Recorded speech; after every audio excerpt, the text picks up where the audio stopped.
Quelqu'un m'a appelé la dernière fois et a dit pourquoi est-ce que l'argent est important pour Dieu? Parce que j'ai dit l'argent dans le règne de Dieu, ce ne sont pas les billets.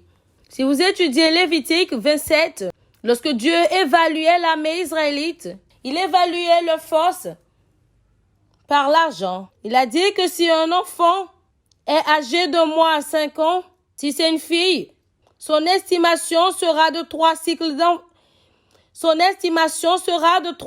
d'argent. Si c'est un mâle, son estimation sera de 5 cycles d'argent, selon les cycles d'argent du sanctuaire.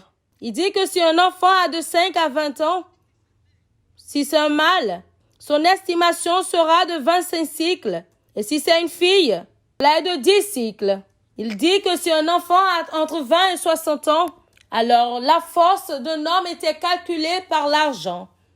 Alors si vous amenez beaucoup de choses à Dieu en ces jours-là, votre argent représente votre force. Parce que vous avez utilisé votre force pour générer cet argent. Alors lorsque vous apportez un billet, Dieu voit la force. Parce que vous adorez le Seigneur votre Dieu de toute votre force. Alors votre argent dans le règne de Dieu représente votre force. Cependant, une personne est assise sur Facebook dans le studio et il dit que l'église prend votre argent. Il pense que ce sont les dons, que vous faites.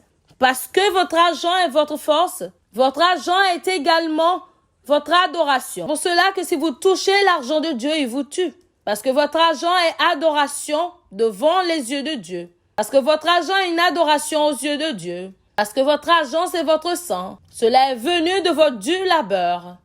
Et votre dur labeur, c'est votre sang.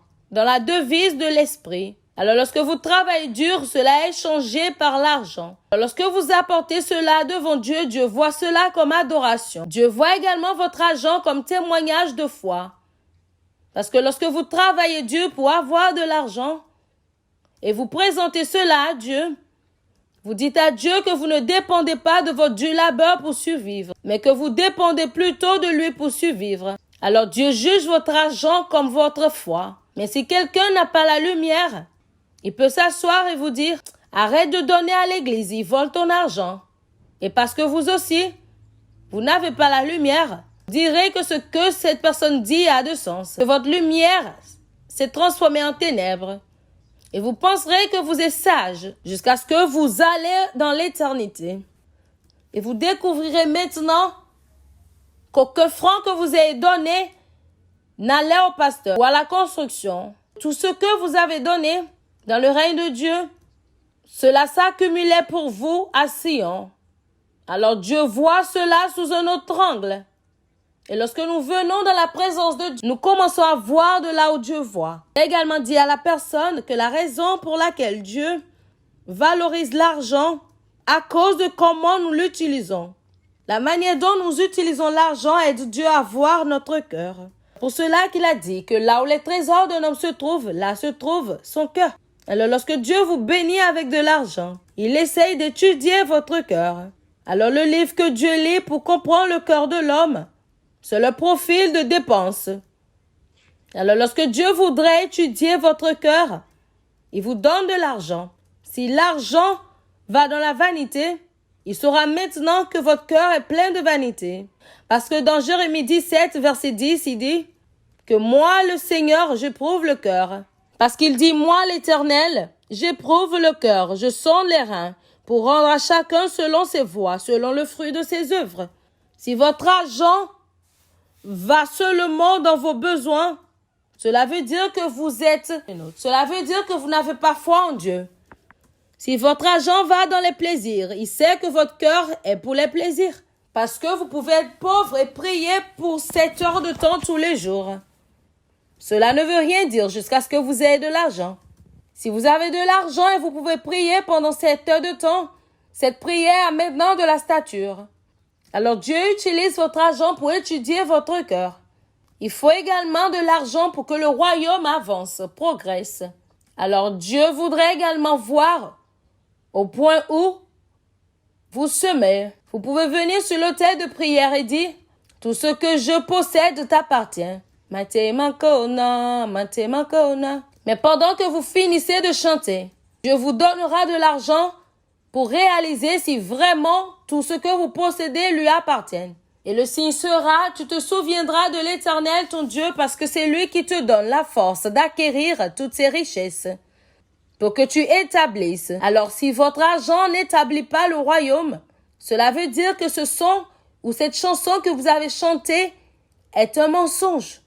Mais la seule manière par laquelle vous pouvez commencer par opérer comme ça, lorsque vous avez vu la lumière de Dieu. Si vous n'avez pas vu la lumière de Dieu, vous allez vivre. Vous vivrez de manière égoïste. Et pendant que vous vivrez de manière égoïste, vous n'avez pas d'autorité dans le royaume de Dieu. Et alors, qu'est-ce que la lumière fait? Deux choses. Numéro 1, cela vous donne l'autorité dans le règne de Dieu. Parce que si vous voyez les choses de la manière dont Dieu les voit, alors vous pouvez les faire de la manière dont Dieu les fait. Dieu a dit, tout ce que je fais, c'est ce que je vois mon Père faire. Et c'est pour cela que je les fais. Alors la lumière, c'est le symbole de l'autorité dans le règne spirituel. Dans Job chapitre 38 au verset 4, il dit, déclare maintenant si tu as de l'intelligence, ce qui vous donne le droit de changer les choses.